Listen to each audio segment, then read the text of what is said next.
ہماری تو کوششیں اب بھی ہیں کہ دونوں فریقین کو سمجھا کر، اور خاص طور پہ دیکھیں پی ٹی آئی والوں نے تھوڑی جلد بازی کی نا، پر مراد علی شاہ کا کمپٹیشن جو ہے وہ مریم نواز سے نہیں، ان کا کمپٹیشن گورنر کامران ٹیسوری سے ہے، جو بغیر وسائل کے، بغیر اختیارات کے 50,000 بچوں کو اعلیٰ آئی ٹی کی ایڈوانس تعلیم دے رہا ہے بھائی. اور یہ ایم کیو ایم کا خاصہ ہے. ایم کیو ایم کو ذرا سا موقع ملتا ہے اور ایم کیو ایم لوگوں کے لیے کام کرتی ہے. عوامی پارٹی ہے، عوام کے مسائل، عوام کے درد کو محسوس کرتی ہے. ڈاکٹر فاروق ستار صاحب اس وقت ہمارے ساتھ موجود ہیں. سر بہت شکریہ. سر مذاکرات ختم ہو گئے، حالانکہ آپ کی ہمارے سے یہاں پر بات ہوئی تھی، آپ نے کہا تھا کہ اس بار ہم دونوں فریقین کو بھاگنے نہیں دیں گے، نہ حکومت کو اور نہ اپوزیشن کو، لیکن ختم ہو گیا سب. کیا کہیں گے؟ نہیں، ہماری تو کوششیں اب بھی ہیں کہ دونوں فریقین کو سمجھا کر، اور خاص طور پہ دیکھیں پی ٹی آئی والوں نے تھوڑی جلد بازی کی نا. اگر وہ چوتھا راؤنڈ کر لیتے تو کم از کم ان کی طرف سے یہ حجت پوری ہو جاتی کہ اگر انہوں نے تحریری مطالبات دیے تو اس کے تحریری جوابات ان کو مل جاتے، پھر انہیں آگے جا کر حکومت کی پکڑ کرنا آسان ہوتا. ابھی تو انہوں نے حکومت کا جواب لیا نہیں، چوتھی میٹنگ میں آ جاتے چوتھے راؤنڈ میں تو حکومت کا جواب تو ان کو مل جاتا نا. انہوں نے حکومت کا جواب لیا نہیں کہ بھئی کمیشن حکومت بنائے گی نہیں بنائے گی، اگر بنائے گی تو کیسے بنائے گی، اور نہیں بنائے گی تو کیا رکاوٹ ہے. انہیں حکومت کی پوزیشن کو سمجھ کر، حکومت کی پوزیشن کو لینے کے بعد فیصلہ کرنا چاہیے تھا. مجھے لگتا ہے کہ انہوں نے تھوڑا سا جو ہے وہ جلدی فیصلہ کر لیا. اگر وہ نہ کرتے تو ان کے لیے آگے کھیلنے کے بہت مواقع تھے، حکومت کے اوپر دباؤ بڑھانے کے بہت مواقع تھے، اور وہ حکومت کو بھاگنے دیتے نہ کہ خود بھاگتے. مطلب پی ٹی آئی بھاگی ہے. ایسا ہی ہے نا. دیکھیں نا، پی ٹی آئی کو اخلاقاً سیاسی اور جو جمہوری اس کے عمل کے تقاضے ہیں اس میں چوتھا راؤنڈ کمپلسری تھا.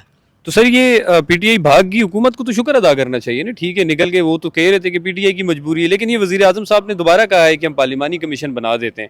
یہ بار بار ان کو کیوں مذاکرات کی آفرز کی جا رہی ہیں اگر مجبوری پی ٹی آئی کی ہے تو؟ دیکھیں حکومت کا کام تو یہ ہے نا کہ وہ اپوزیشن کو انگیج رکھے. اب وہ اچھا کر رہے ہیں، وہ اس لیے آفر کر رہے ہیں کہ بھائی انہوں نے خود عوام کے سامنے اپنے آپ کو ایکسپوز کر دیا. پی ٹی آئی والوں نے چوتھا راؤنڈ نہ کر کے بیٹھ کر بات کریں، کوئی نہ کوئی راستہ نکلے گا. آپ کے پاس بھی قانونی آئینی ماہرین ہیں، وہ بھی کوئی نہ کوئی راستہ دیں گے. اچھا سر، یہ جو پیکا ایکٹ جو منظور کیا گیا ہے جو بل، اس کا پہلا نتیجہ آگے ایک گرفتاری ہوئی ہے، تو آپ یہ سمجھتے ہیں کہ یہ لوگوں کی جو بولنے کی جو آزادی ہے وہ حق چھینا جا رہا ہے؟ ہر شعبے میں کام کرنے والے پاکستانی شہری اپنی اپنی ذمہ داریوں کو محسوس کریں نا، اور وہ خود اپنا ضابطۂ اخلاق بنائیں اس شعبے کا. جس طرح میڈیا کے اندر سے خود ایک کوڈ آف کنڈکٹ بننا چاہیے، سوشل میڈیا کے اندر سے بھی بننا چاہیے.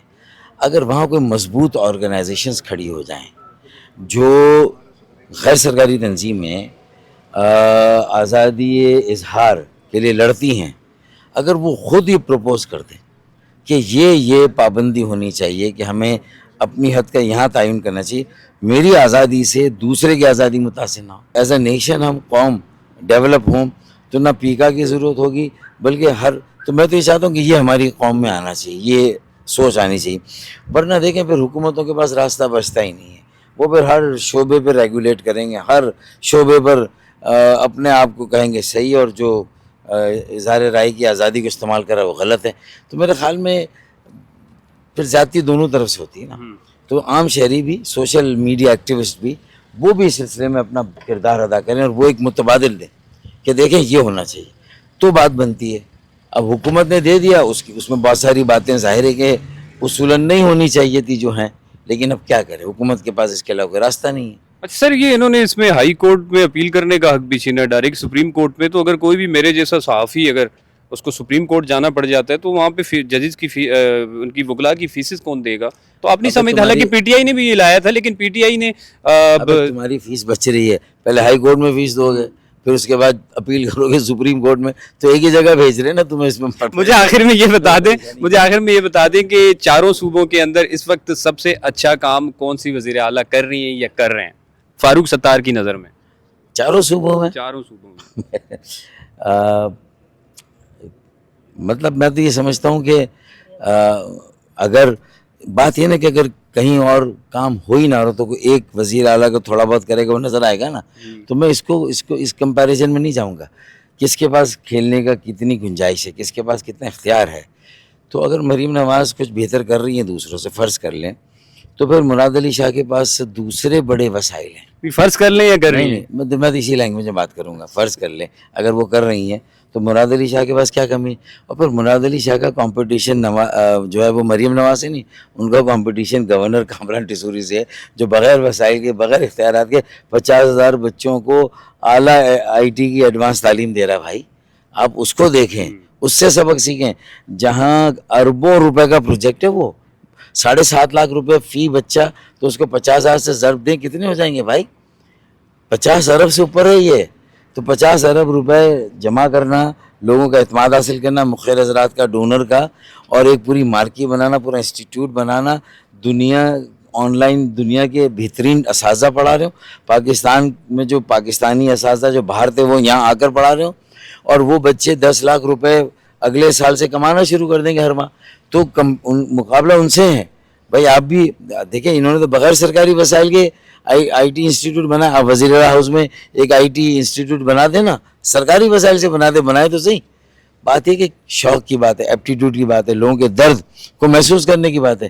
جو درد کو محسوس کرے گا لوگوں کے لیے کام کرے گا. اور یہ ایم کیو ایم کا خاصہ ہے. ایم کیو ایم کو ذرا سا موقع ملتا ہے, ایم کیو ایم لوگوں کے لیے کام کرتی ہے.